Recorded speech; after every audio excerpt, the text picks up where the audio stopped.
ते 31 जुलै या कालावधीत महाराष्ट्रासह मध्य भारताच्या काही भागांमध्ये सरासरीपेक्षा जास्त पावसाची शक्यता। 31 जुलै ते 7 ऑगस्ट दरम्यान मध्य महाराष्ट्र आणि मराठवाड्यातील काही भागांमध्येही पावसाचा जोर सरासरीपेक्षा अधिक राहण्याचा अंदाज। मराठवाड्यातील शेतकऱ्यांवर दुबार पेरणीचं संकट। 1.5 महिन्यापासून पावसानं दडी मारल्यानं बळीराजा अडचणीत। मराठवाड्यातील 34 लाख हेक्टर क्षेत्रावर दुबार पेरणीचं संकट। नाशिकच्या पूर्व भागात पावसाची दडी। पावसाअभावी खरीपाची पिकं धोक्यात। दुबार पेरणीचं बळीराजावर संकट। रायगडमध्ये 3000 हेक्टर क्षेत्रावर फळबाग लागवड होणार। पडीक जमीन लागवडीखाली येण्यासाठी महात्मा गांधी रोजगार हमी योजनेत फळबाग लागवड योजनेचा समावेश।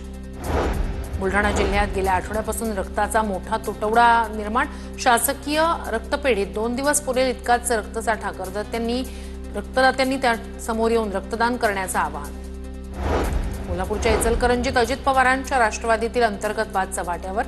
जिल्हा आणि शहर अध्यक्षपदाच्या निवडीनंतर नाराजीचा सूर। विठ्ठल चोपडे यांच्या कार्यालयातील राष्ट्रवादीच्या बोर्डाला कापडानं झाकलं।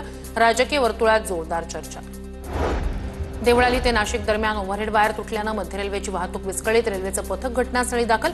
ओव्हरहेड वायर बसवण्याचं काम युद्धपातळीवर सुरू।